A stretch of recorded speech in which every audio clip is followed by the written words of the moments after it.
Welcome to Moneyline MMA coverage of UFC 277, Pena versus Nunes, the rematch. This fight card will be happening Saturday, July 30th, starting at 5 p.m. with the prelims. This will be taking place at the American Airlines Center in Dallas, Texas. The first fight on this card will be a light heavyweight bout between Magomed Ankalaev and Anthony Smith. Next, we have Alexandre Pantoja versus Alex Perez, a flyweight bout. Following those flyweights, we've got Derrick Lewis and Sergei Pavlovich in a match between big boy heavyweights. With the co-main event of UFC 277, we've got the champ, Brandon Moreno, defending his belt against the challenger, Kai Kara France, in the flyweight division. And to cap it all off, we've got Julianna Peña defending her belt against Amanda Nunes, widely regarded as the best female mixed martial artist of all time, at Bantamweight. And Jose, to start off this ridiculous card, I couldn't be more excited to discuss this light heavyweight matchup between Ankalaev and Anthony Smith. This is one of the fights that actually has the biggest odds differential on the entire card, with Magomed Ankalaev being a minus 530 favorite and Anthony Smith sitting at a plus 360 underdog. That is, like I mentioned, the biggest discrepancy on this card as far as favorites go, and I can kind of see why. Magomed Ankalaev is on a massive win streak in the UFC, having defeated guys like Ion Cutelaba twice, Nikita Krylov, Volkan Ozdemir, both guys who just won recently, and Thiago Santos. Anthony Smith, also no joke himself, having beaten Alexander Gustafsson, Ozdemir himself back in 2018, and Ryan Spann was his last fight in September 2021, where he choked him out in the first round. So I think both of these guys are coming in hot, and it's honestly fascinating to see a guy as tough and strong as Anthony Smith being such a huge underdog, Jose.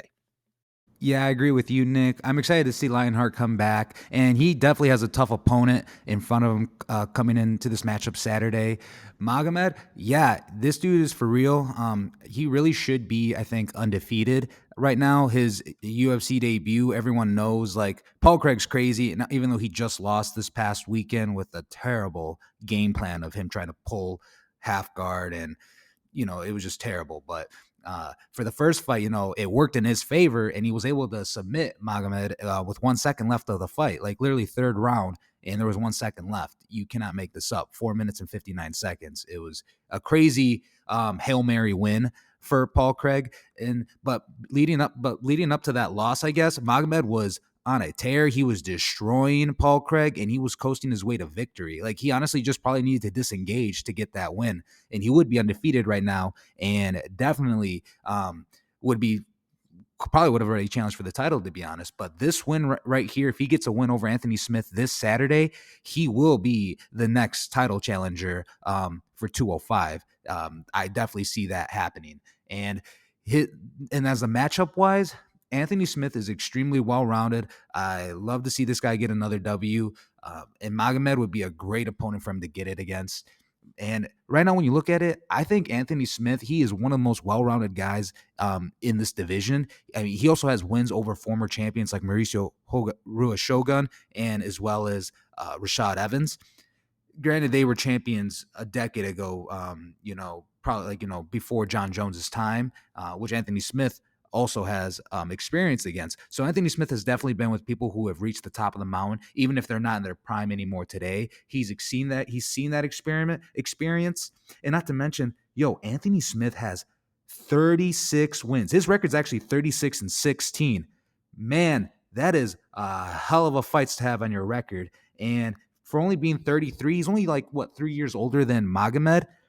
I think that carries a lot of weight too in this. So I wouldn't really push off Lionheart to be like the underdog that much quite yet. I do think there's some weight that carries there, and it's his experience overall outside before he entered the UFC, I think is pretty comparable to how Magomed is right now with his little experience in terms of, I think their fighting technique and IQ level will be pretty much the same. Overall, I think Magomed is actually probably a better striker and definitely a better wrestler. I see that he's rocking 85% takedown defense, and he himself does, on average, throw more uh, takedown attempts compared to Anthony Smith with 1.01 versus the 0.46 for Anthony Smith.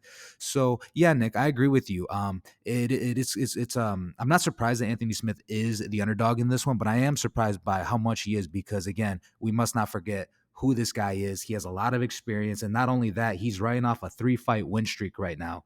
So that being said, yeah, like I'm a little surprised that he is the underdog in this one, but at the same time, not too surprised because Magomed is in fact a beast, and I do see him fighting for a title soon.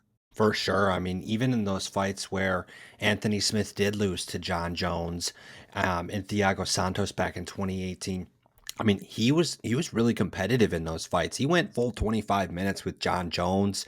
Granted, John Jones did kind of piece him up decent amount in that fight. It's still pretty impressive to me that he's able to take such good guys. Alexander Rakic as well. Again, those are losses, but those are decision losses, and to me, that's a big deal to be able to get through 15, 25 minutes with some of the top end talent in this division. So there's no way that I'm going to sit here and say that Magomed's going to definitively win, especially by knockout or anything like that, because I just don't see that being the case here. I mean, it's possible. Anthony Smith has been knocked out and shoot as recently as Glover Teixeira in 2020. So Anthony Smith does have the ability, the what's the word I'm looking for, the propensity to get knocked out. But I'm just not sure it's going to happen here. Regardless, Magomed for sure, in my opinion, has a striking advantage, and I think he'll be able to dictate whether this stays on the feet or not, because Anthony Smith won't really be trying many takedown attempts. He has in the past, but even when he got a takedown versus Devin Clark, for example, in 2020 and got his triangle choke submission win, that was one takedown attempt and one successful takedown. In my opinion, he's not trying to do those takedowns on guys like Magomed who know what they're doing and are likely better wrestlers than he is. So in the end, I think I'm going to take Magomed by decision here. Yeah, Nick, I totally agree with you on that. If it was anyone else, I definitely would side with Anthony Smith. Again, he has his strongest, I think, his striking fighting aspect, I would say, is his striking game for sure. His submission game second, and then wrestling third. So him trying to wrestle Magomed may not be the best move. He has a better chance of just almost letting the submission fall into place. I mean, he does have, I believe it was a 14. He does have 14 submissions. So 14 out of his 36 wins come via submission. So if Lionheart were to win this one, I do think submission would be his best bet. This fight could go all 3 rounds, and if it does go all 3 rounds, I, like you, agree it would go in Magomed's favor. And but if I were to put some money down, you know what? I hate to say, Anthony Smith doesn't really get finished that much, but I do think Magomed is that much of a top title challenger for sure. Like, I do think he's going to be the next guy. So that being said, I think he has the ability to actually finish Anthony Smith within the 2.5 rounds. And he's definitely, I would stay away from even betting a submission over Anthony Smith.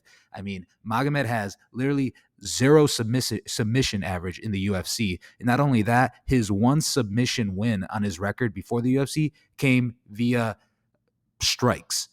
So as someone literally tapped out because he was just punching them too much. It was literally almost a TKO right there. So that being said, yeah, Magomed is not going to submit Anthony Smith. I do think he may finish him via TKO. Or if not, if he doesn't, I see him, because he's the better striker, and I don't see Anthony Smith really taking him down that much. He could get the win via unanimous decision. So like yourself, Nick, I agree. I'm going with Magomed for this one.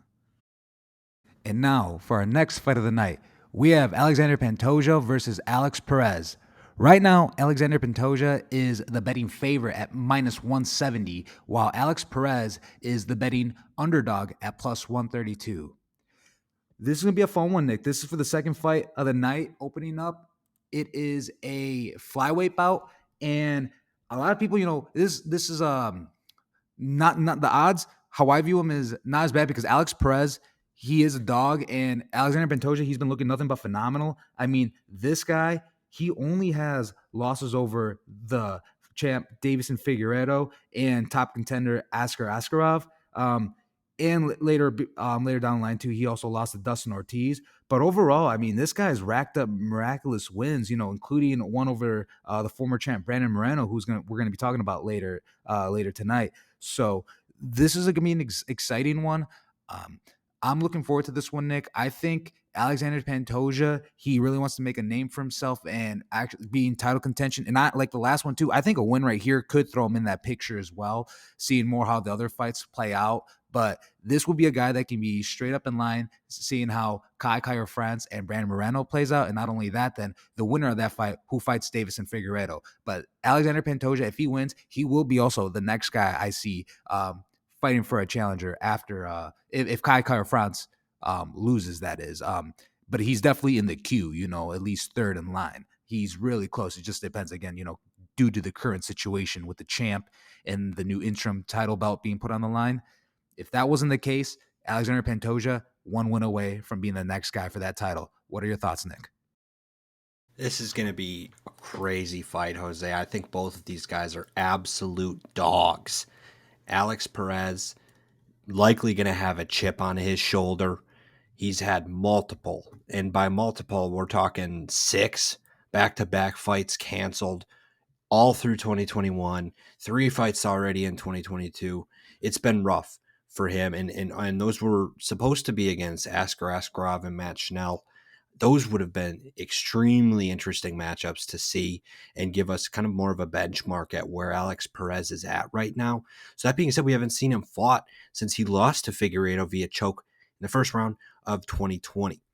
So it's so hard because I know how much of a dog Perez is, but and like I mentioned, having a chip on his shoulder, but I'm not sure how much I'm seeing outside of those factors when we're looking at a guy, Alexander Pantoja, who has beat Manel Cobb, Brandon Royval, Matt Schnell, and has also matched up against Figueiredo and lost, but went the decision. He went the distance. Figueiredo wasn't able to choke him out in the first round. I do view that loss that you mentioned to Dustin Ortiz in 2018. That's rough, very rough. As a guy he got taken on 7 times in that fight, and Dustin Ortiz has gotten submitted by guys like Brandon Moreno. Not saying Brandon Moreno isn't a good grappler, but to me, that's a rough loss to take. But that's in 2018. He's made a lot of progress since then, and since then, his only losses have been to top contenders Figueiredo and Askar Askarov. So that being said, I've just seen more lately out of Pantoja. The thing that would worry me most is the chip on the shoulder of Perez, and I think Perez is likely a better wrestler and likely a better grappler. They both have high level submission abilities, so that's going to be fascinating because I don't necessarily think Pantoja is scared to be taken down. He's gotten, I mean, sure, he just beat Ben Royval with rear naked choke, and he's submitted guys like Yuta Sasaki with a rear naked choke as well. So I just don't see Pantoja being that concerned about being on the ground. He has a 2-inch reach advantage over Perez. So Jose, to me, this is a fight between absolute dogs, and it's one of the hardest to pick on this card. I totally agree with you, Nick. Pantoja has actually never been submitted in his MMA career, so I don't know if Alex Perez is really gonna offer anything different to really be the first guy to do it to him. But hey, anything can happen in the UFC. So, and like you mentioned, I don't think Pantoja is scared to actually be taken down. And not only that, I don't know how much he's going to actually engage in the takedown against Perez, though, because Perez, like you said, he is a strong wrestler himself. He does rock an 87% takedown defense. So, like you said, yeah, this is almost a little equally matched, but I am giving the advantage to Pantoja just because of Alex Perez and how inactive he's been lately. So it is a more of a recency bias type of thing. But again, anything could happen. But yeah, for this fight, I'm gonna have to go with the favorite Pantoja, and I see him winning this. I actually see him this one going to decision. I don't know if this one will be finished.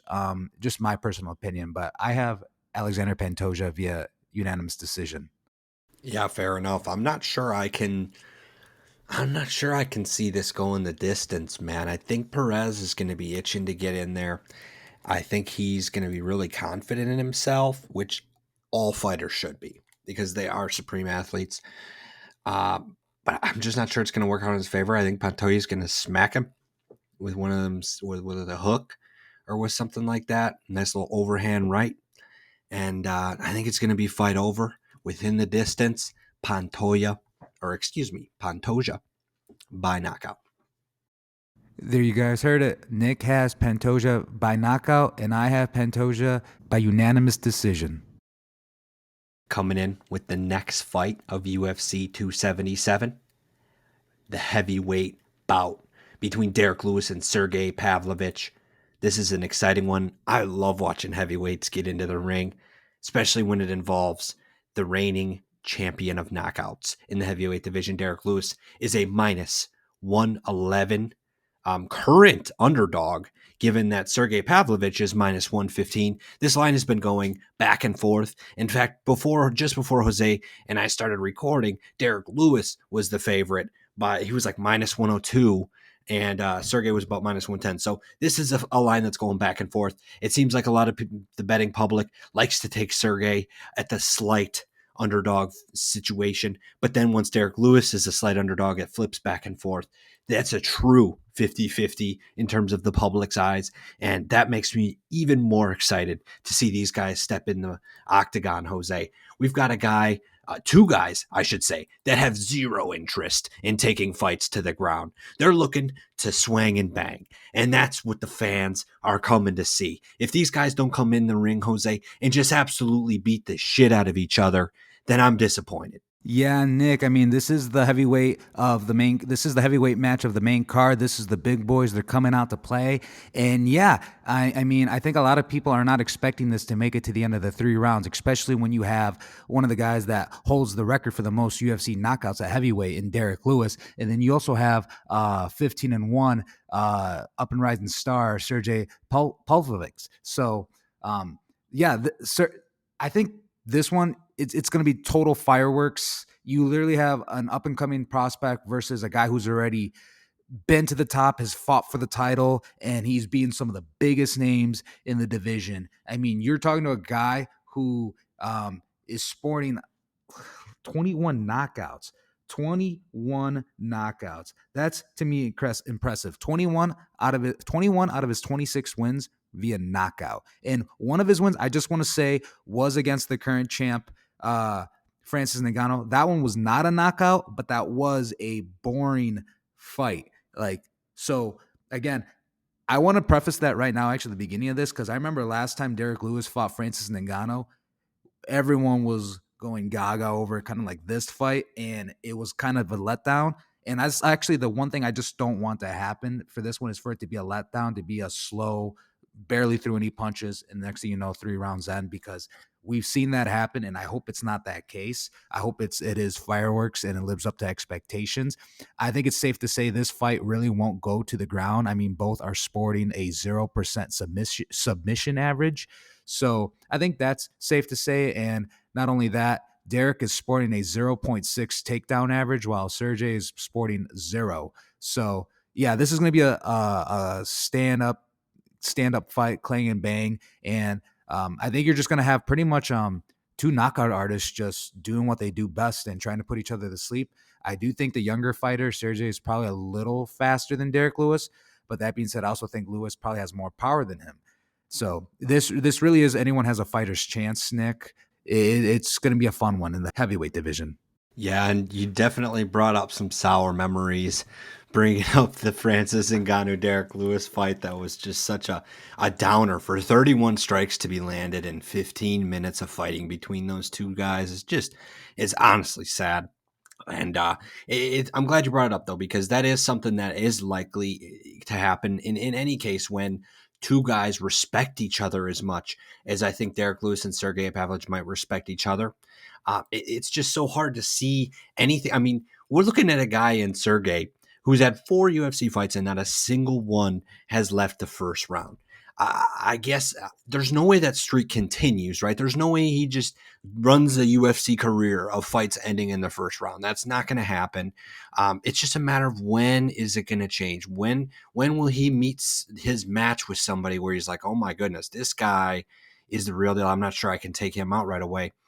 I mean, Derrick Lewis would be that guy. I could see at least maybe the first round, maybe not all 15 minutes, maybe just the first 5, right, where they do start out slow. I could honestly see 10 strikes being landed in the first round combined. But then, to me, if it doesn't ramp up in that second and third round where they've got the read on each other, let's start making counters happen. I mean, then at that point, it's going to be extremely disappointing. So, man, like you said, this is going to seems to be one of those fights where it's almost like puncher's chance, and it's really hard to pick one way or the other because one guy has the technical striking ability to just pepper lands with 6 strikes landed per minute, but Sergei's not necessarily the power striker that Derrick Lewis is. Derrick Lewis has 2.5 strikes landed per minute, but who cares? He'll knock you out with any one of them. And that to me is what's so impressive. In the end, I will point to one thing that I think could make a big difference here: a 5-inch reach advantage for Sergei Pavlovich. I think that's relatively significant. And if he's able to utilize that and stay away from some of those big power shots from Derrick Lewis, we might actually see this fight go into the third round and kind of take a little time until Sergei's able to get the chin of Derrick Lewis to open up a little bit on one of those swings and hit him with the counter. So by no means am I going to predict this to go to decision, but I'm going to say Sergei Pavlovich wins this fight via TKO in the third round specifically. Yeah, Nick, those are great points. I like the point you made about him having that 5-inch reach advantage. Well, definitely, I think he can use as a total weapon, especially when he's sporting the 6.08 strikes landed per minute. Pretty much is almost throws double the amount of punches than Derrick Lewis does in a minute. So he's definitely going to be the faster guy. He definitely has the longer reach. So I do see him clipping up and hitting up Derrick Lewis long. And Derrick Lewis is a big guy, but we already seen that he can be knocked out. We saw that brutal knockout by Tai Tuivasa earlier this year. So, Sergei can be another guy that can add, Derrick Lewis to his resume, because something I think a lot of people worry about Derrick Lewis is just how long he's already been in the UFC. He's been in for a while. He's getting older, and some people are starting to worry that maybe, his prime days are slowly getting behind him. And I don't know if that's because he got knocked out by Tai Tuivasa. But listen, Tai Tuivasa is a dog, and he's going to fight Cyril Gane soon. Then that's a different thing we'll talk about later for sure. But I'm just saying, I think Tai Tuivasa has proven, he belongs with some of the top of the UFC heavyweight division. So I think that's not really, getting knocked out by him isn't really something to look down on. I think people are just misinterpreting, just because how bad he got knocked out.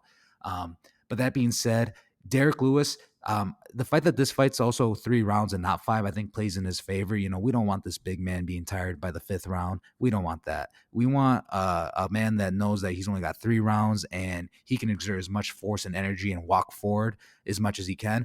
And that being said, though, Derrick Lewis, again, because he throws a lower amount of punches, he has a 50% significant strikes in the UFC. That's exactly how much Sergei does too. So the very little punches Derrick throws are definitely effective, a la his 21 knockouts. So I see him being pieced up, and we can see something. How he knocked out Volkov. Volkov was piecing him up a whole fight, and then last second, boom, landed, knocked him out.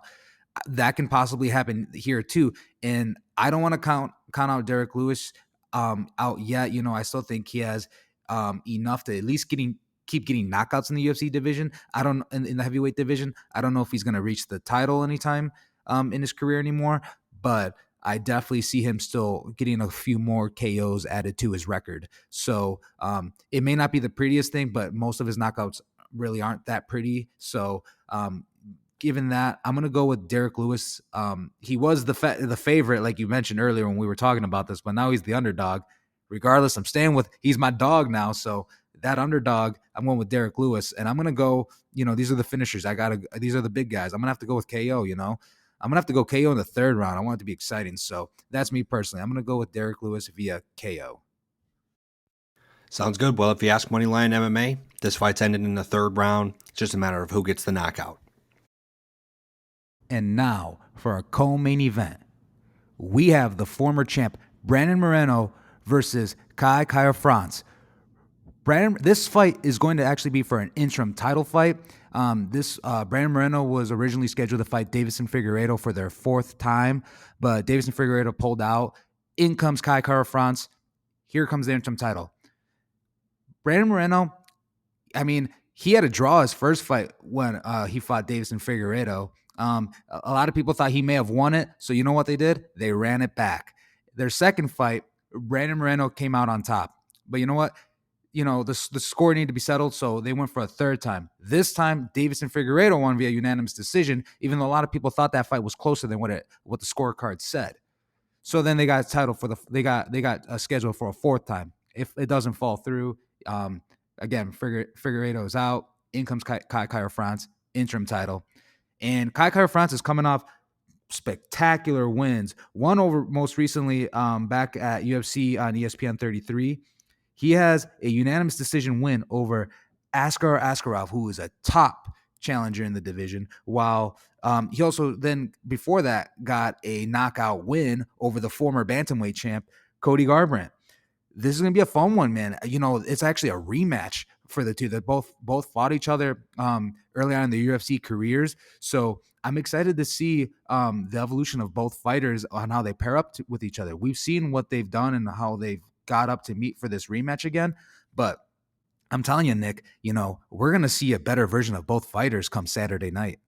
No kidding, Jose. I think honestly, the fact that the UFC decided to put a belt on this fight is kind of embarrassing, if I'm being honest.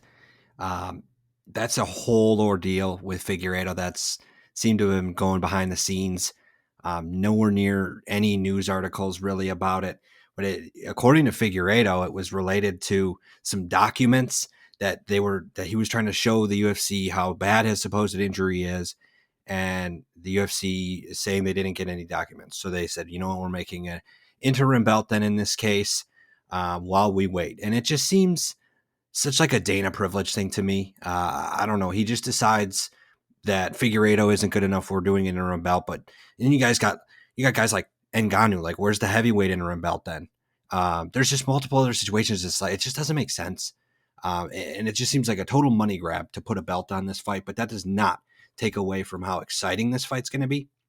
I just personally don't think it should be for a belt. It just seems so like anticlimactic to put a belt on one of these dudes when it's just clear that neither one of them were the belt holder ahead, and they're not defending anything.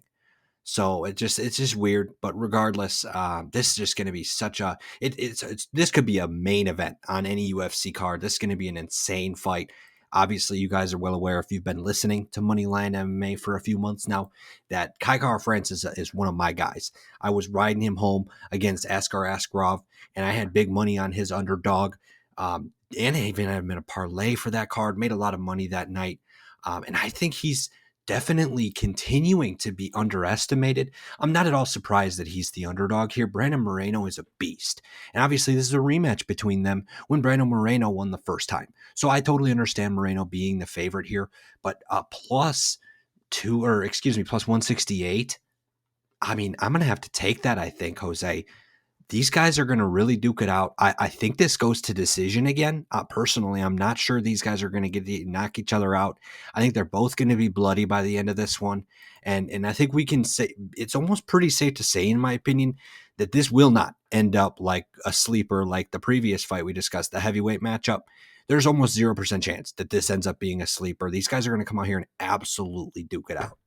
I totally agree with you, Nick. Yeah, Brandon Moreno being the favorite in this one at minus 220. And I noticed, it is very attractive to look at Kai France because he is the betting underdog, and man, has he looked spectacular.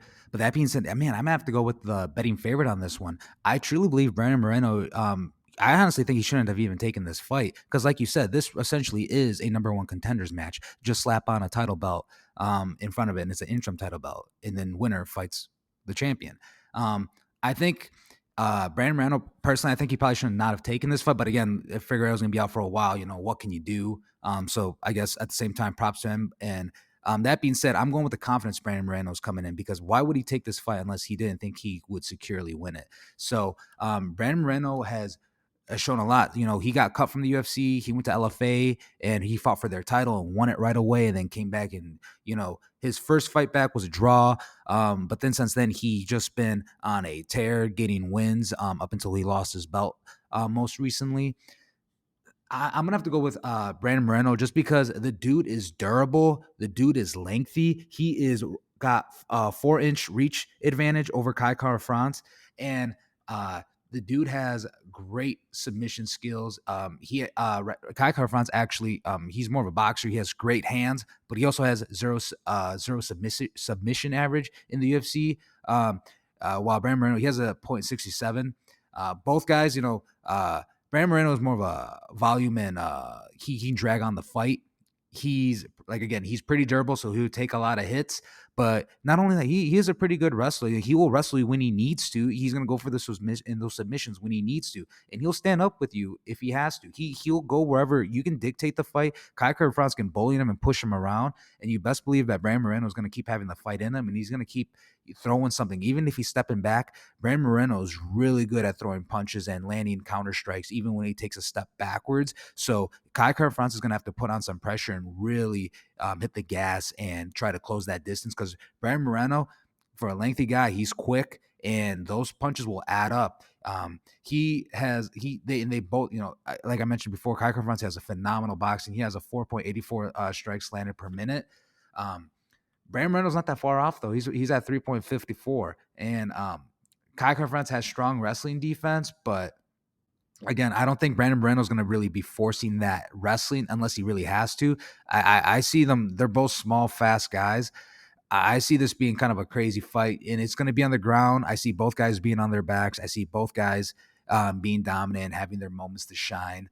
That being said, Brandon Moreno, I think he's smart and good enough to get this fight a decision win. I don't know if he's going to finish. He may submit. I don't know, man. I'm now that I'm talking about it, I'm kind of looking at Brandon Moreno maybe getting a submission win. But for a safe bet, though, I'm gonna have to go with Brandon Moreno, the former champ. He's been here before. He's seen it. He's left the UFC, became a champion elsewhere, and came back. And he definitely, it's one of those things now. Like he's got the win, and he's already shown that he deserves to be there. And I think just some of the names he's being over the past is just a little more impressive, including Davison Figueiredo, Kai Kara-France himself. He did go to draw with Askarov, which Kai Kara-France did beat. So, and Dustin Ortiz, he has a win over him back in the day. It's going to be a good one, but I'm leaning with the baby assassin Brandon Moreno for the co-main event. I think he's going to get the interim title, and I think he's going to get that fourth title fight against Davison Figueiredo. Oh man, I'd be more than happy to bet the bank against that one. I think there's no way Moreno gets a submission. Absolutely no way. He might want to try because he's getting barraged by Kara-France and he feels like he needs to do something to avoid getting knocked out, But no, I'm just playing. But Moreno. I'm not convinced. I'm honestly not convinced. He's had some really impressive wins. Definitely impressed that he's able to be a multi-promotion champion from the UFC and other promotions as well. That's pretty impressive. But I just don't see it, man. Kai Kara-France is going to be the new man of the flyweight division, and I can't wait. I'm excited for him at this point. He does have a little bit of a size disadvantage. He's 5'4", man. It's crazy to think that he's actually that small. But honestly, believe me, man, we saw Volkanovski versus Holloway. Who cares, right? It's not going to matter in this situation, in my opinion, at least.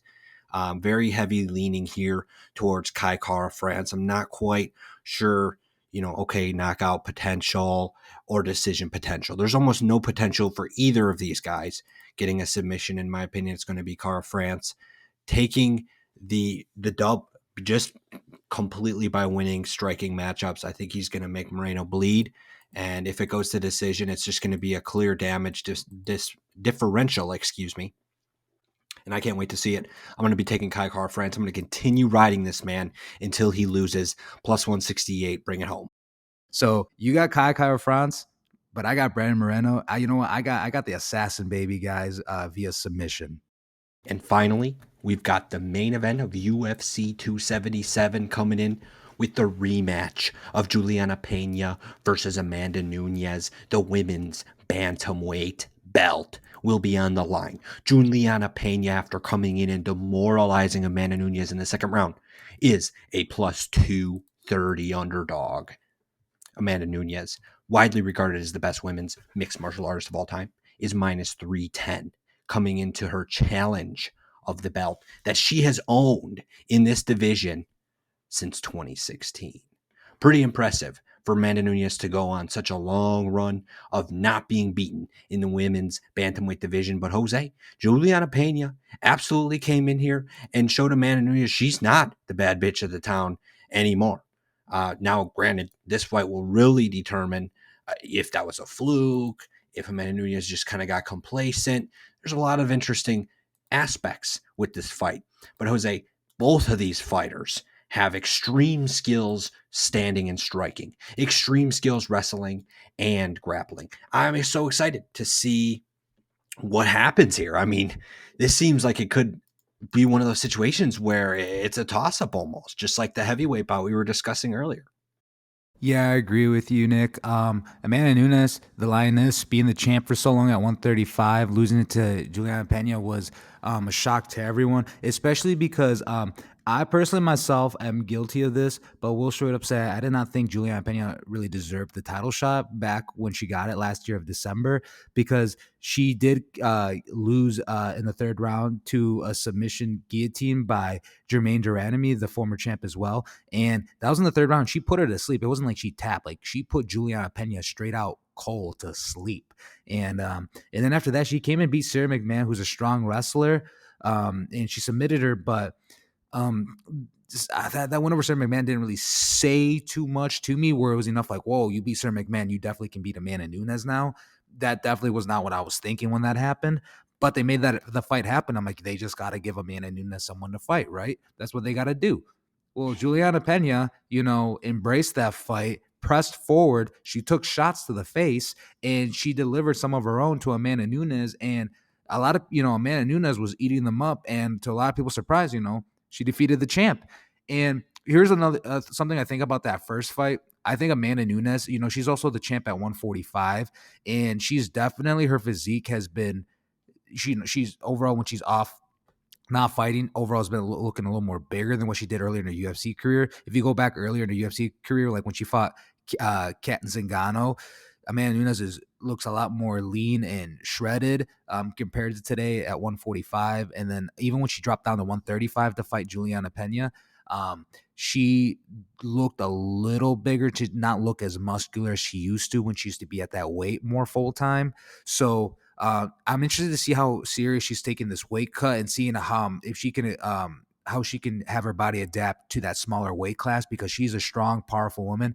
And at 145, she's knocking people out. She can do the same thing at 135, but if her weight cut is taken into account of that, maybe she's dehydrating herself a little too much to meet the 135 weight class. That does take a little power out of you. That does take some of your knockout power out. That also, due to the dehydration, you're more likely to get knocked out and break bones. That just all becomes more likely. And I think that's just kind of what happened there. I think it was a fact of her returning back to 135, kind of played a little effect into that downfall in that fight. And not only that, if you look at it, the way Juliana Pena won, she won via submission, but with that rear naked choke, she didn't even have her hooks in. Teachers would not, jiu-jitsu instructors would never teach that, to go for the submission for the rear naked choke without securing your hooks. And she was able to do that. And I think a reason why she was able to submit Amanda Nunes without her hooks was just because Amanda Nunes was exhausted and tired from probably her weight cut, and she just wasn't expecting Juliana Pena to eat up the shots. And that's probably what happens when you don't have to cut as much weight, and you're feeling better. You will feel better, healthier, stronger, faster, all that. You will be able to take harder punches. And I think that's what happened. And so again, if Amanda Nunes cuts right, I'm going to straight up just say I think she can win. She can win. Maybe I personally think maybe that fight was maybe a fluke. I like Juliana Pena a lot, so I would like her. I would like to see her win, but it's kind of crazy when you look at the champ being a plus 230 underdog. To me, it's like, maybe a lot of people see what I kind of see and feel like, they always say, like, a good fighter, any given moment he can lose. One guy just has to, 9 out of 10 times Amanda Nunes wins. Well, this was the 1 out of 10 times she lost. That's what I personally think, because on paper they're almost virtually identical in a lot of the statistics. So me personally, I would love to see Juliana Pena win this one, but I don't know, man. I'm kind of going with the betting favorite on this one, the former champ. Yeah, that's totally fair, Jose. I see exactly where you're coming from there.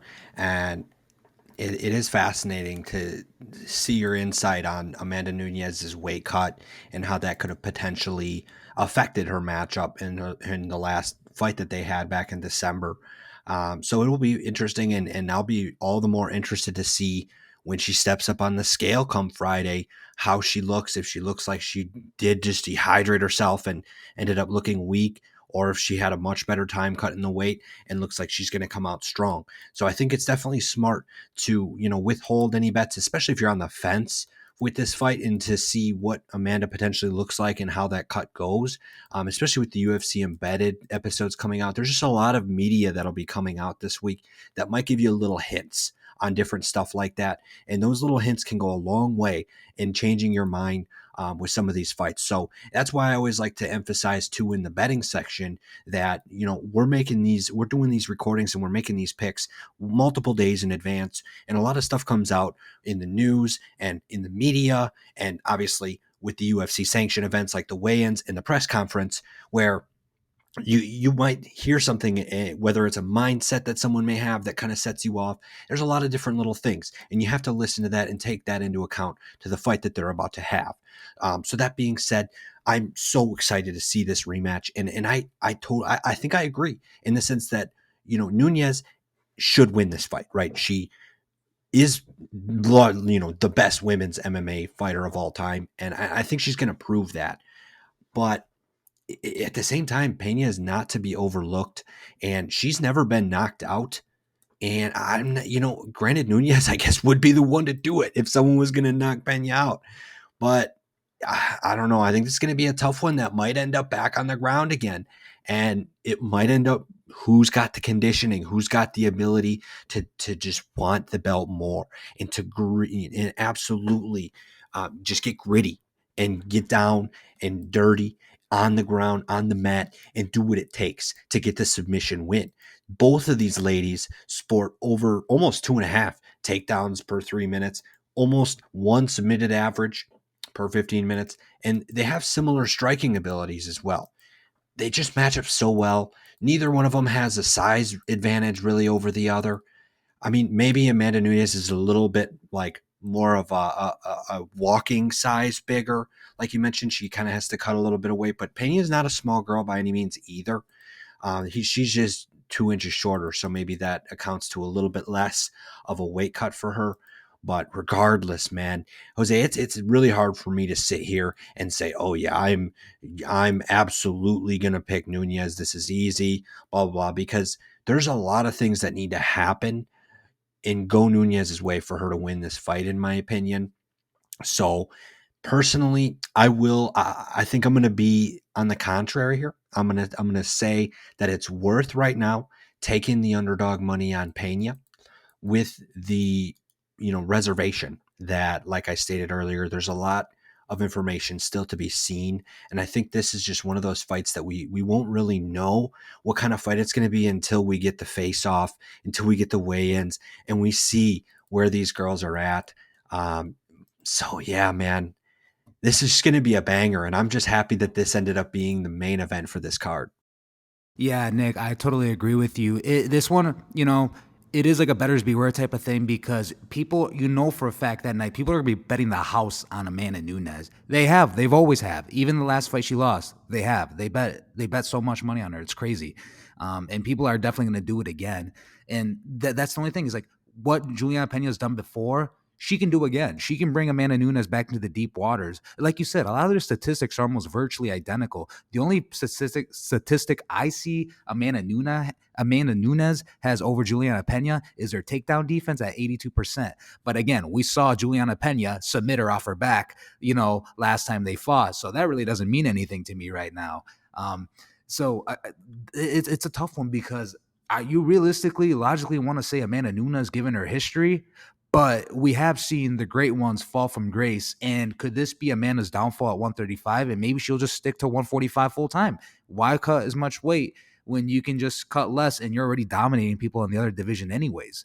So, and looking at their past opponents, like I mentioned, Julianna Pena got submitted by Jermaine Duranami out cold. That she was asleep. As soon as she let go, out cold. Like, it was like if you missed it, you would have thought she got knocked out. And Amanda Nunes has 2 wins over Germaine. She actually has a 5-round decision win, and she also has a first-round KO. And then both fighters also fought Valentina Shevchenko, the other queen of the UFC, and Amanda's actually beating her both times via decision, while Julianna Pena herself has also got submitted. So even though Julianna Pena submitted Amanda Nunes, I do see kind of a weak link right there where Amanda Nunes can even, get a submission over Julianna Pena this time. But both do have wins over other rematches, like against Shayna Baszler and as well as Sarah McMahon. Both have their own wins via submission or KO. Canzagano, she used to be really good back in the day. That's actually an impressive win for the time. Canzagano knocked out in the 3rd round Amanda Nunes, while Julianna Pena has a 3-round decision win over Canzagano, and that's Canzagano back in the day. Like, she was phenomenal. She was like, the top guy. A lot of people thought was gonna be Ronda Rousey for the title. So this win Julianna Pena has over Canzagano for its time is really impressive, and the fact that Amanda lost her, I think that's the Julianna Pena we always hear talk about today. Is the one from this time period where Julianna Pena fought Canzagano, and around the time Canzagano beat Amanda Nunes.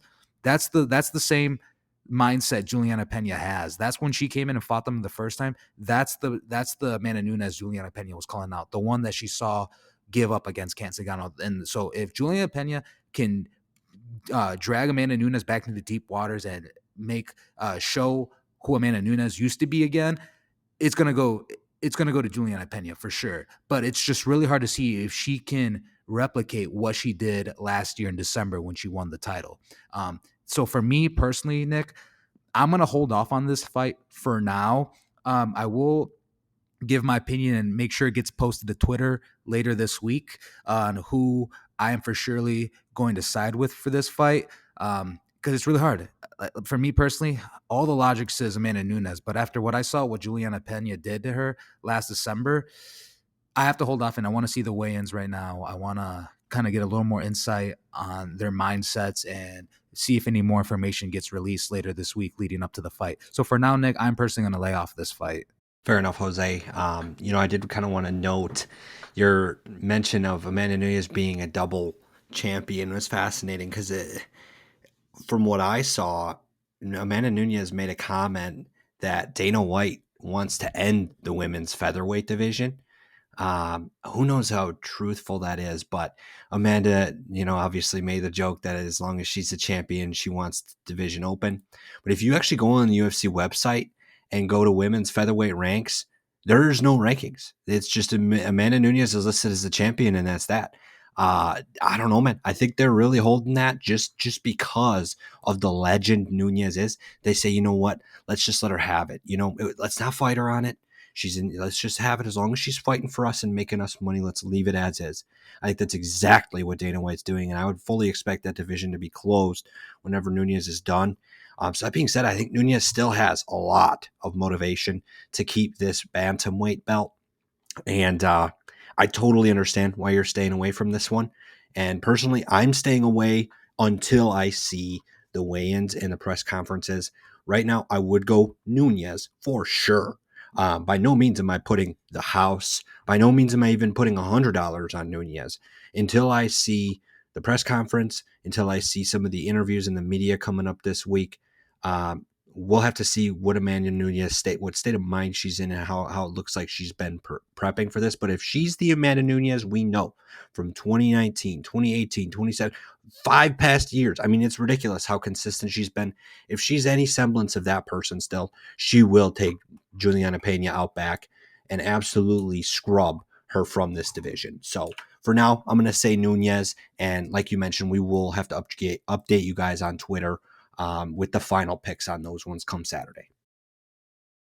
And now for the betting portion of UFC 277. Before we get into the action here, please remember to follow us at Moneyline MMA on Twitter. Hit the subscribe button here on YouTube and leave a comment below to let us know who you will be betting on this Saturday. That being said, let's get into our best bets for the week. This week, Jose and I both agreed that Magomed Ankalaev will come out with the victory here, which isn't too crazy to say given he's a minus 530 favorite. We both agreed that Alexandre Pantoja should win his bout against Alex Perez, and therefore Pantoja is our lock of the week. Jose and I actually disagreed on more fights than we agreed on this week, having disagreed on the Derrick Lewis Pavlovich heavyweight bout, Moreno and Cara Francis interim championship fake belt, and Pena and Nunes' belt as well. So that being said, from here it's gonna differ quite a bit. Jose's underdog is gonna be Derrick Lewis. He's been that line's been up and down this week, but Derrick Lewis is currently the underdog for that fight, and Jose had picked Derrick Lewis and is pretty confident he's going to be able to get the knockout. So that'll be Jose's underdog, and my underdog is going to be my boy Kai Kara France.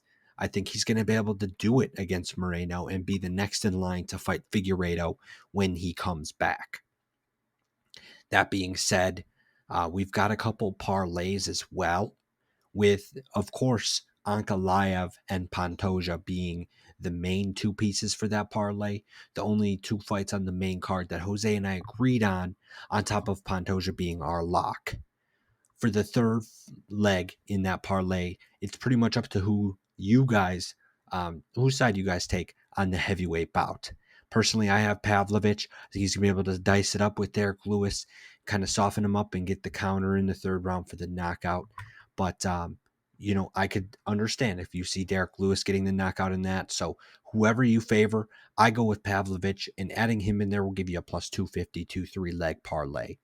If you want to go a little bit even further with that, make it a 4-leg, I would suggest taking who you think will win that flyweight co-main event. Personally, I have the underdog Cara France, so adding him in to make a 4-leg parlay would be plus 845. If you were to take Jose's route and you were to take Derrick Lewis and Brandon Moreno, you'd be looking at plus 421 for the 4-leg. Or if you just wanted to take the 3-leg, you would have a plus 258 with Ankalaev, Pantoja, and Derrick Lewis. So those are the variations this week for the parlay. We're going to currently leave out that main event. It's just such an interesting spot, and to me, I would be happy to include Nunes in the parlay. Maybe if the odds were a little bit more close to even, but with Nunes being a minus 310 favorite, to me, there's just almost no value in adding that to the parlay when she obviously has gotten beat by Peña before. And I just don't think there's reason to be that confident when you're not going to get enough money in return. If that goes down to maybe 230, 200, then I'll consider it for sure. But at this time, we're going to leave that out of there just because you're just not getting your worthwhile for a 4 or 5-leg parlay. So again, don't forget to leave a comment down below and let us know who you're betting on. And otherwise, have a good week. We'll be back next week.